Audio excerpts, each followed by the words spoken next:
ఓం శ్రీ గురుభ్యో నమః. హరి ఓం గం గణపతయే నమః. ఓం దుం దుర్గాయై నమః. హరి ఓం కాత్యాయనాయ విద్మహే కన్యాకుమారి ధీమహి తన్నో దుర్గిః ప్రచోదయాత్. ఓం అర్ధకాయం మహావీరం చంద్రాదిత్య విమర్ధనం సింహికా గర్భసంభూతం తం రాహుం ప్రణమామ్యహం. ఓం రాహుగ్రహదేవతాయై నమో నమః. మనము ఈ యొక్క భూప్రపంచంలో ముఖ్యంగా మానవులందరూ కూడా గత జన్మలకు సంబంధించినటువంటి కర్మ ఫలితాలను అనుభవిస్తున్నలో ముఖ్యంగా శని కర్మకారకుడైతే ఆయన కర్మలను మాత్రం ఏ విధంగా చేయాలి, ఏ సమయంలో చేయాలో నిర్దేశిస్తే ఆ యొక్క కర్మలని పూర్వకర్మలు అలాగే అపరికర్మలుగా, అంటే మనిషి బ్రతికి ఉన్నంత కాలము ఆ కర్మలను హైరేజ్ అంటే ఎక్కువగా చేయటం, వాటి ద్వారా ఎన్నో రకాలైన ఇబ్బందులు పెట్టడం, అట్లాగే మనిషి చనిపోయిన తర్వాత అతను మళ్ళీ జన్మని అనుభవించేటంత వరకు, అంటే మరలా జన్మ వచ్చేంత వరకు అపరికర్మలని అనుభవిస్తూ ఉంటారు. అంటే ఈ భూలోకంలో చనిపోయిన వారి గురించి ఈ యొక్క అపరికర్మల్ని చేస్తూ ఉంటారు. కాబట్టి ఈ యొక్క అపరికర్మలకు అధిష్టాన దేవత రాహువు. అంటే మరి ఇప్పుడు ఈ రాహుకేతువుల గురించి చర్చించడంలో ముఖ్య ఉద్దేశం ఏంటంటే, మనకి మార్చి 30 తర్వాత శని మారాడు, అట్లాగే రేపు మే 14 తర్వాత గురుడు రాశి మార్పు జరుగుతోంది. మే 18 తర్వాత రాహువు, ఇప్పటి వరకు మీనరాశిలో జలరాశిలో ఉన్నటువంటి రాహువు వాయుతత్వపు రాశి అయినటువంటి మిత్రుడైనటువంటి శని యొక్క కుంభరాశిలోకి తన యొక్క ప్రవేశాన్ని చేస్తున్నాడు పూర్వాభాద్ర నక్షత్రంలో 1వ పాదంలో ఉండి. కాబట్టి అందుకని ఈ రాహువుల గురించి మాట్లాడుతున్నాము. అట్లాగే తర్వాత కేతువు గురించి కూడా మాట్లాడదాము. మరి ఈ యొక్క రాహువు మనిషి, అంటే ఈ యొక్క మనుషుల మీద రకరకాలైనటువంటి పరిభ్రమంతమైనటువంటి ఇబ్బందికరమైనటువంటి పరిస్థితుల్ని కలుగజేస్తూ ఉంటాడు. ముఖ్యంగా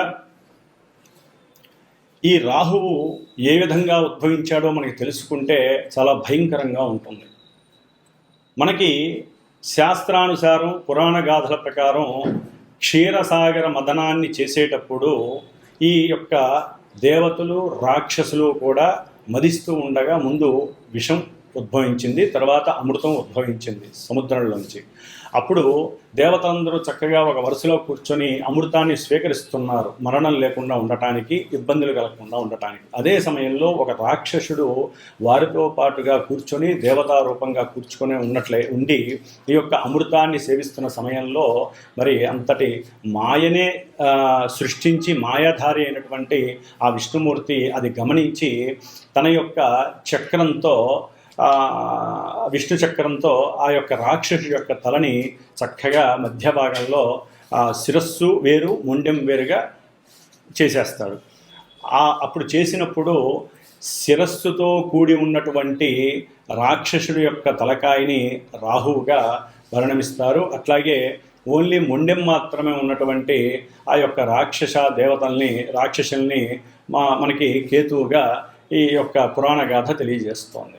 మరి ఈ రాహువు తల్లిదండ్రులైనటువంటి కశ్యప మహాముని అట్లాగే సింహిక వీరిరువురు కూడా అసుర సంధ్య వేళలో, అంటే అటు సాయంత్రం మధ్యాహ్నము కాదు, అటు రాత్రి కాదు, అసుర సంధ్య వేళలో తమ యొక్క కార్యకలాపాలను తీర్చుకోవటం ద్వారా, అంటే రతిక్రీడ యందు పాల్గొనడం ద్వారా ఆ అసుర సంధ్య వేళలో ఈ రాక్షసుడైనటువంటి రాహువు పుడతాడు.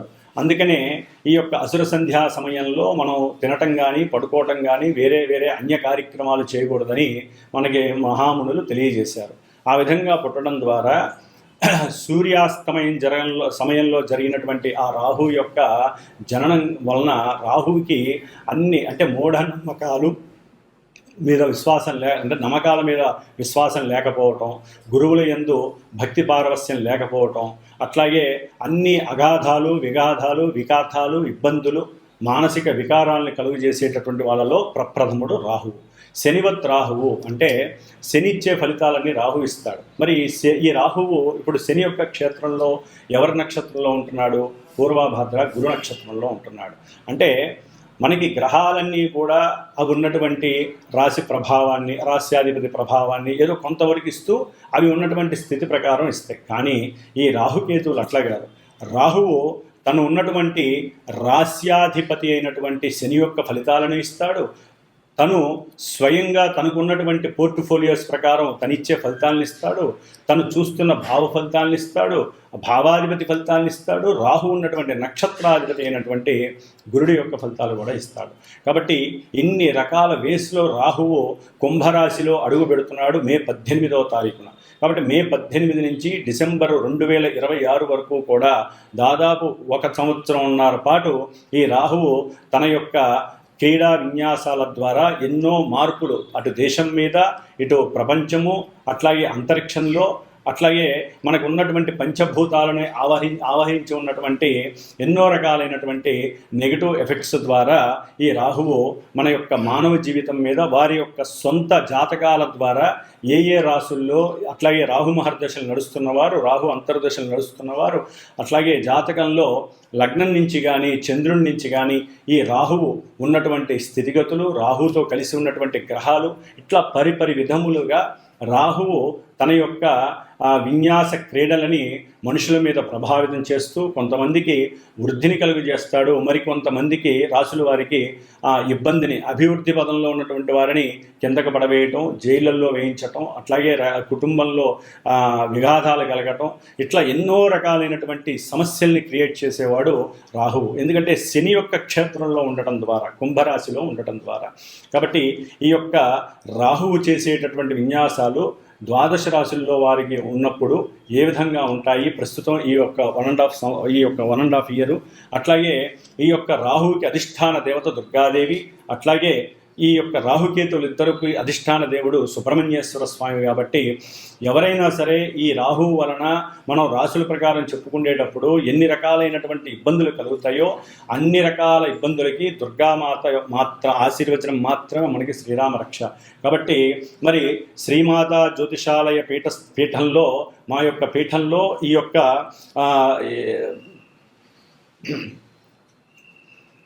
ఓం శ్రీమాత్రే నమః. ఈ యొక్క పీఠంలో ఈ యొక్క గ్రహాలకి సంబంధించినటువంటి శాంతులు, జపాలు, హోమాలు, అట్లాగే నిత్య అనుష్ఠాన జప పారాయణలు జరుగుతూ ఉంటాయి. ముఖ్యంగా చండీ సప్తశతి, వనదుర్గా హోమాలు, అట్లాగే ఈ రాహు యొక్క జపశాంతులు కానివ్వండి, దాన ధర్మాదులు కానివ్వండి, వారి యొక్క జన్మ జాతకరీత్యా రాహువు వలన కలిగేటటువంటి ఎన్నో ఇబ్బందికరమైనటువంటి పరిస్థితుల్ని ప్రభావితం చేస్తూ ఏ విధంగా ఉంటాయో తెలుసుకొని వారు ఈ విధంగా చేసుకోవటం, అట్లాగే పర్సనల్గా కూడా వారు ఈ సంతానం లేనివారు, కుటుంబ అన్యోన్యత లేనటువంటి వారు ఏ విధంగా ఏ పూజలు చేసుకోవటం ద్వారా వారి యొక్క జీవితంలో ఈ రాహు యొక్క ఇబ్బందుల నుంచి తప్పించుకోవడానికి అనుకూలమైనటువంటి పరిస్థితులను కూడా వీరు తెలుసుకొని గనక ఈ సుబ్రహ్మణ్యేశ్వరుని, దుర్గాదేవిని ఏ సమయంలో ఏ రోజుల్లో ఈ యొక్క సూత్రాలు పాటించి ఉపవాస దీక్షలు గనక చేసుకున్నట్లయితే వారికి అనుకూలమైనటువంటి పరిస్థితులు కలుగుతాయి. కాబట్టి ఈ రాహు యొక్క స్థితిగతులు మేషాది ద్వాదశ రాశుల వారికి ఏ విధంగా ఉంటాయి, ఏ రాశుల వారికి రాహు చేసేటటువంటి శుభాశుభ ఫలితాలు ఏ విధంగా ఉంటాయో మరి ఇప్పుడు మనం తెలుసుకుందాం.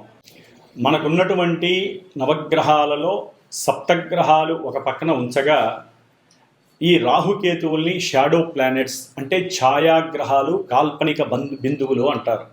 ఇవి ఏ రాశిలో అయితే ఉంటాయో ఆ రాశి యొక్క, ఆ రాశ్యాధిపతి యొక్క, అట్లాగే ఇవి ఏ నక్షత్రంలో ఉంటే ఆ నక్షత్రాధిపతి యొక్క, ఏ గ్రహం వీటిని చూస్తుందో ఆ గ్రహం యొక్క ఫలితాలు, అట్లాగే ఈ గ్రహం ఏ రాశుల్ని, ముఖ్యంగా రాహువు 5వ స్థానాన్ని, 9వ స్థానాన్ని, 7వ స్థానాన్ని చూస్తూ ఉంటాడు.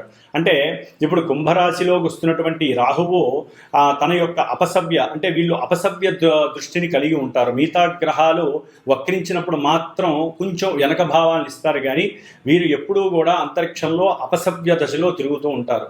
కాబట్టి ఈ కుంభరాశిలో మారేటటువంటి మే 18న మారుతున్నటువంటి రాహువు మరి కుంభరాశి యొక్క ఫలితాలని అక్కడ ఉండి తన యొక్క దృష్టి తులారాశి మీద, 5వ రాశి మీద, సప్తమ దృష్టి సింహరాశి మీద, నవమ దృష్టి మిథున రాశి మీద పడుతుంది కాబట్టి ఈ యొక్క రాశుల్లో ఉన్నటువంటి గ్రహాలు ఈ యొక్క రాశి ఫలితాలు ఇస్తాయి. అట్లాగే ఇప్పుడు మనకి ఈ యొక్క మే 18 నుంచి జూన్ 6 వరకు కుజుడు ఆల్రెడీ మనకి కర్కాటక రాశిలో ఉన్నాడు కాబట్టి ఈ కుజుడు అష్టమ దృష్టితో రాహువును చూడటం చాలా చాలా అరిష్టకరమైనటువంటి దేశ విపత్తు అనుకోండి, లేదా మానవ జీవితాల్లో వారు పుట్టినప్పుడు కానివ్వండి, ఇప్పుడు గోచార రీత్యా కర్కాటక రాశి ఇంకా కొన్ని రాశుల వారికి కానివ్వండి, ఈ యొక్క కుజ దృష్టి రాహు మీద పడడం ద్వారా ఎన్నో రకాలైనటువంటి విపత్తులు, ప్రమాదాలు, అట్లాగే రకరకాలైనటువంటి ఇబ్బందులు కలగడానికి ఎక్కువ ఆస్కారాలు ఉన్నాయి. దీన్ని సర్పదోషం అంటారు. రాహుకేతువులకి సర్పదోషానికి చాలా చాలా సంబంధం ఉంది. అట్లాగే మనకి 2 రకాల పద్ధతులు ఉంటాయి.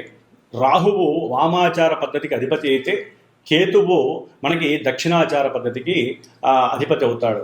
అంటే చాలామంది ఈ యొక్క వామాచార పద్ధతిని ఈ మధ్య కాలంలో దాన్ని మనకి సాత్వికమైన వామాచార పద్ధతులు కూడా ఉన్నాయి, కానీ వాటిల్ని రజోగుణ తమోగుణ పద్ధతి ద్వారా రకరకాల విన్యాసాలను చేస్తూ ఆర్థికంగా ధనాన్ని సంపాదించుకోవడానికి చేసేటటువంటి పనులలో ఈ రాహువుని ఎక్కువగా ఉపయోగిస్తున్నారు.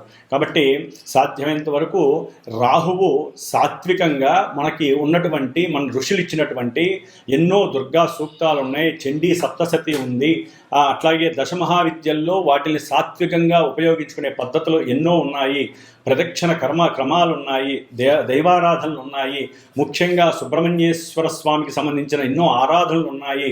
వీటన్నిటిని చేసుకోవడం ద్వారా ఎవరికైతే రాహుకేతువుల దోషాలు ఉన్నాయో, సర్పదోషాలు, ముఖ్యంగా మనకి పితృదోషము, గురుదోషము, పత్ని దోషము, సర్పదోషము, ఇట్లా ఎన్నో రకాల దోషాలు మనల్ని పట్టి పీడిస్తూ ఉంటాయి. అంటే మన తాత ముత్తాతలు చేసుకున్నటువంటి పాపకర్మలు, పూర్వజన్మల్లో మనం చేసుకున్నటువంటి ఎన్నో కర్మలన్నీ కూడా ఈ రాహుకేతువుల ద్వారా ఇప్పుడు ప్రజెంట్లో మనల్ని అనుభవింపజేసేటటువంటి పరిస్థితిని ఈ యొక్క సర్పదోషాలు ఎన్నో రకాలుగా ఇబ్బందులు ఎదగనివ్వవు. వీటిల్లో ముఖ్యంగా కాలసర్పదోషము అంటే జన్మలగ్నంలో రాహు ఉండి సప్తమంలో కేతు ఉంటే, ఈ రెండింటి మధ్య గనక గ్రహాలు ఉన్నట్లయితే సభ్యదశలో ఉంటే, అంటే రాహు నుంచి అపసభ్య దశలో కేతు వరకు గ్రహాలుంటే జన్మజాతకంలో దాన్ని కాలసర్ప యోగ దోషము అంటారు. ఇది మహా డేంజర్ అని చెప్పి అనుకోవచ్చు. అంటే డేంజర్ అంటే భయపడాల్సిన అవసరం ఏం లేదండి. అనుకున్న కార్యక్రమాలు ముందుకు వెళ్ళనివ్వవు. అట్లాగే ప్రతి విషయంలో వారికి చిరాకు, పరాకు, ఇబ్బందులు, ఒక రకమైనటువంటి నిర్జీవమైనటువంటి స్థితి ఈ యొక్క కాలసర్ప యోగ దోషం కలిగినటువంటి ఉంటుంది. కాబట్టి వీరికి కూడా ఎన్నో ప్రత్యామ్నాయ పద్ధతులు ఉన్నాయి. అలాంటివి మాలాంటి గురువుల్ని సంప్రదించడం ద్వారా మీకు చక్కటి ఆ యొక్క ఫలితాలు కనిపించేటటువంటి ఎన్నో ప్రయోజనకరమైనటువంటి పూజలు, దానాలు, హోమాలు, ఇలాంటివన్నీ కూడా ఎన్నో పూజలు ఉంటాయి. కాబట్టి ఇవన్నీ కూడా ముఖ్యంగా కేతువు దక్షిణాచార పద్ధతి, ఈయనకి మడి అంటూ, అట్లాగే ఆచారాలు, సాంప్రదాయాలు, గురువులపైన మన్నన, ఇలాంటివన్నీ కూడా కేతువు చక్కగా మనకి అవకాశం ఇస్తూ ఉంటాడు. కాబట్టి కేతువు గురించి తర్వాత మాట్లాడుకుందాం. ఇప్పుడు మనం మాట్లాడుకునేటటువంటి ద్వాదశ రాశుల్లో ఈ రాహువు కుంభరాశిలో ఉన్నప్పుడు మేష నుంచి మిగతా రాశుల వారికి ఏ విధమైనటువంటి ఫలితాలని ఈ రాహువు కలుగజేస్తాడో మనం తెలుసుకుందాం. ఓం దుమ్ దుర్గాయే నమః. వృశ్చిక రాశి. ఈ వృశ్చిక రాశి వారికి మే 18వ తేదీ నుండి మీనరాశిలో ఉన్నటువంటి రాహువు 4వ స్థానమైనటువంటి కుంభరాశిలోకి అడుగుపెట్టడం ద్వారా ముఖ్యంగా విద్యార్థులు కొంత వారి యొక్క మానసిక శక్తిని గట్టి చేసుకోకపోతే విద్యలో ఎన్నో ఇబ్బందులు, ఆటంకాలు, వ్రాసేటటువంటి వ్రాత పరీక్షల్లో కూడా సరైన సమయానికి గుర్తు రాకపోవటం, లేకపోతే ఎగ్జామ్స్కి ఆలస్యంగా వెళ్ళటం ద్వారా మీరు ఎంతో చదువుకున్నాను, నేను ఏదైనా చేయగలను, రాయగలను అనుకున్నటువంటి విద్యార్థులకి కొంత మానసికంగా జుగుత్స, ఇబ్బంది కలగడానికి అవకాశాలు ఉన్నాయి. ఎందుకంటే వృశ్చిక రాశి వారికి మిగతా గ్రహాల యొక్క బలాల రీత్యా కూడా కొంత ఇబ్బంది కనబడుతోంది, ప్రతికూల భావాలు కనిపిస్తున్నాయి. దానికి తోడు ఈ చతుర్థం అంటే సౌఖ్యస్థానం, సరైన సమయానికి మీరు ఏదో కోరుకుంటారు, ఇంటికి వచ్చేసరికి భోజనం దొరుకుతుంది అని వృశ్చిక రాశి వారు. ఈ రాహు 4లో ఉండేసరికి మీరు కోరినటువంటి కోరికలకు బదులు అక్కడ కుటుంబంలో తల్లి కావచ్చు, భార్య కావచ్చు, ఎవరైనా కావచ్చు, మీరు కోరుకున్నది ఒకటైతే అక్కడ ఇంకోటి జరుగుతుంది. దానివలన లేనిపోయినటువంటి కోపము, ఆవేశము, ఛీ అని చెప్పి ఆ యొక్క గృహంలో మీరు అప్రశాంతతని చూపించేసి బయటికి వెళ్ళిపోయే పరిస్థితి కూడా కలుగుతుంది. అంటే సరైన సమయానికి భోజనం దొరకదు మీకు. దానివల్ల చాలా ఇబ్బందులు పడతారు. గృహ సౌకర్యం అంటే గృహంలో సౌఖ్యం దొరకదు. ముఖ్యంగా విద్యార్థులకి కొంత సంఘర్షణ బిగిన్ అవుతుంది. అరే నేను ఇంత చదువుతున్నాను, నాకేం గుర్తుండట్లేదు, నాకెంతో తెలుసు కదా అని మీరు ఎగ్జామ్కి రాయవలసిన ఒక ప్రశ్న రాస్తారు, సమాధానం 10వ ప్రశ్న అక్కడ గుర్తుండదు. 10వ ప్రశ్న రాస్తున్నప్పుడు అప్పుడు గుర్తొస్తుంది. సమయం చూస్తే మీకు సమయం సరిపోదు. అప్పుడు ఇవన్నీ కూడా మానసికంగా ఇబ్బందులు చాలా ఎదురవుతాయి. అట్లాగే ముఖ్యంగా వీరు ఈ యొక్క చతుర్థ భావం అంటే గృహానికి సంబంధించిన విషయంలో తల్లికి మీకు మధ్య కొంత సంఘర్షణ సంఘటితం ఎక్కువ అవకాశం ఉంటుంది. అంటే పిత్రార్జిత విషయంలో కానీ, ముఖ్యంగా తల్లికి సంబంధించినటువంటి విషయంలో కానివ్వండి. అట్లాగే వాహనాలు కొనటాలు అమ్మటాల విషయంలో ఎవరైతే పనిచేస్తూ ఉంటారో, అంటే ఈ సెకండ్స్ సేల్కి సంబంధించినటువంటి వ్యాపారస్తులు ఎవరైతే ఉంటారో వారికి సంబంధించిన విషయాలలో ఆకస్మికంగా నష్టాలు కలిగే అవకాశం ఉంటుంది. ఆ నష్టాలను తట్టుకోలేక, ఇబ్బందులు పడలేక వీరు దూరంగా వెళ్ళిపోయే అవకాశం ఉంటుంది. గృహానికి దూరంగా వెళ్ళే పరిస్థితులు కూడా కనిపిస్తున్నాయి. ముఖ్యంగా ఉద్యోగస్తులు, ఈ ఉద్యోగస్తులు అది ఏ రకమైనటువంటి ఉద్యోగస్తులైనా కానివ్వండి, వారికి సంబంధించినటువంటి వాళ్ళల్లో మోసపూరితమైనటువంటి విషయాలు వీరికి ఎక్కువగా కలుగుతూ ఉంటాయి.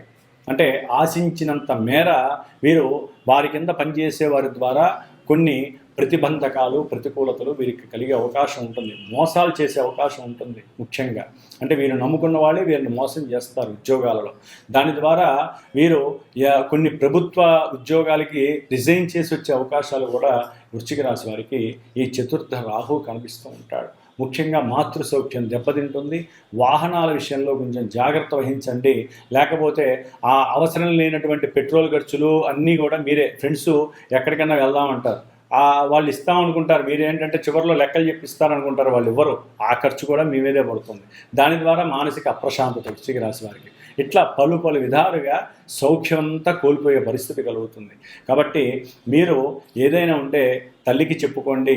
ఆ బాధల్ని విముక్తి చేయడానికి తల్లి యొక్క సహకారాన్ని పొందండి.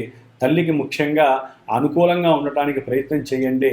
ముఖ్యంగా చదువుకునే విద్యార్థులు మీ స్ఫురణ శక్తిని ఎక్కువగా పెంపొందించుకోవడానికి ప్రయత్నం ఎక్కువగా చేయండి. సుబ్రహ్మణ్యేశ్వర స్వామికి సంబంధించిన మంత్రాలు ఎక్కువగా చదువుతూ ఉండండి. ఓం స్కందాయ నమః అనండి. అట్లాగే గర్భవతులుగా ఉన్నటువంటి వారు కూడా కొన్ని జాగ్రత్తలు తీసుకోండి. లేకపోతే సరైనటువంటి గర్భపోషణ లేకపోతే మీకు ఇబ్బందులు కలిగే అవకాశం ఉంటుంది. కాబట్టి నాగేంద్ర స్వామి అనుగ్రహాన్ని ఎక్కువగా పొందడానికి ప్రయత్నం చేస్తూ ఉండండి. అట్లాగే వ్యాపారస్తులు వ్యాపార విషయాలలో కొన్ని జాగ్రత్తలు తీసుకోండి, లేకపోతే ఇబ్బందులు పడేటటువంటి పరిస్థితులు ఉంటాయి. ఉద్యోగ విషయంలో కూడా ఉద్యోగస్తులకి ఒక చోటు నుంచి ఇంకో చోటుకి అనుకోకుండా వీళ్ళు మార్పులు చేయడానికి వలన గృహం మార్చడం, ఆ గృహం మార్చడం ద్వారా ఆర్థికంగా నష్టపోవటం, ఇలాంటివి ఎన్నో కూడా జరిగే అవకాశం ఉంటుంది. అన్నదమ్ములతో సఖ్యతగా ఉండటానికి సాధ్యమైనంత వరకు కుటుంబంలో ప్రయత్నం చేయండి. అంతా శుభమే జరుగుతుంది. ఓం దుమ్ దుర్గాయే నమః. మే 18వ తారీఖున రాహువు కుంభరాశిలో సంచారం జరిగేటప్పుడు ముఖ్యంగా కొన్ని రాశుల వారికి దుర్గాదేవి మరియు సుబ్రహ్మణ్యేశ్వర స్వామి అనుగ్రహం కలగటానికి ఏమేం చేసుకోవాలో తెలియజేసుకునే ప్రక్రియలో ముఖ్యంగా అవి ఏమేమి రాశులంటే మీనరాశి, వృషభ రాశి, మిథున రాశి, ముఖ్యంగా కర్కాటక రాశి, సింహరాశి, అట్లాగే తులారాశి, వృశ్చిక రాశి, మకర రాశి, కుంభరాశి. ఇన్ని రాశుల మీద ఈ యొక్క రాహుగ్రహ ప్రభావం చాలా అత్యధికంగా ఉంటుంది. కాబట్టి వీరు తప్పనిసరిగా రాహుగ్రహానికి సంబంధించినటువంటి జపాలు చేయించండి, దానాలు మినుములు దానం చేయండి, గారెలు చేసి పంచాలి. అట్లాగే దుర్గాదేవికి సంబంధించిన హోమాలు చేయించండి. చక్కగా 18 రోజులు దుర్గా సూక్త జపాన్ని ఆచరించండి. 6 రోజులు సుబ్రహ్మణ్యేశ్వర స్వామికి సంబంధించిన సర్పసూక్త పారాయణలు చేయించండి, జప పారాయణలు చేయించండి. ఇంకా సర్పదోషాలు పితృదోషాలు ఉన్నవాళ్ళు సర్ప బలి కార్యక్రమాలు చేయించండి. పిల్లలు, అట్లాగే పిల్లలు లేని వాళ్ళు, పిల్లలు కావాలనుకునే వాళ్ళు, గర్భ విచ్ఛిన్నం జరుగుతున్న వాళ్ళు, అట్లాగే అకాల మృత్యువు పొందినటువంటి వారి ద్వారా కలిగే నెగిటివ్ ఎఫెక్షన్స్కి సంబంధించిన వారు ఈ యొక్క సుబ్రహ్మణ్యేశ్వర స్వామి పాశుపత హోమాలు చేయించుకోండి. ఇట్లా దుర్గాదేవికి సంబంధించిన చండీ హోమాలు చేయించండి. దీని ద్వారా అనారోగ్య సమస్యలు, అనుకున్న కార్యక్రమాలు వెనక్కి వెళ్ళటం, ఉద్యోగ భద్రత లేకపోవటం, మాట వాగ్దోషాలు, పితృదోషాలు, సంతాన దోషాలు, లేదా మీరు చేసేటటువంటి బిజినెస్ల్లో అరిష్టాలు, ఇబ్బందులు ఇవన్నీ కూడా తొలగిపోవటానికి, పితృదోషాలు, సర్పదోషాలు తొలగిపోవటానికి సుబ్రహ్మణ్య ఆరాధన, అట్లాగే చండీదేవి దుర్గాదేవిగా అవతరించింది కాబట్టి దుర్గాదేవికి సంబంధించిన చండీ సప్తశతి హోమాలు, పారాయణలు, దుర్గా హోమాలు చేయించుకోండి. అంతా శుభప్రదంగా ఉండటానికి రాసుల వాళ్ళు ఈ 1.5 ఇయర్లో మీరు అనుకున్నట్లుగా కంపల్సరీ చేయించుకోండి. ఈ రాసుల వాళ్ళు ముఖ్యంగా నవంబర్ 23 తర్వాత ఆగస్టు వరకు కూడా చాలా క్లిష్టమైనటువంటి పరిస్థితులు. ఎందుకంటే రాహువు సొంత నక్షత్రంలో ఉన్నప్పుడు వీరికి ఇంకా ఈతి బాధలు ఎక్కువ అవడానికి అవకాశాలు ఉన్నాయి. కాబట్టి చక్కగా అందరూ ఆ యొక్క నామస్మరణలు చేసుకుంటూ శుభంగా సుఖంగా ఉండాలని ఆశీర్వచనం. ఓం దుమ్ దుర్గాయే నమో నమః.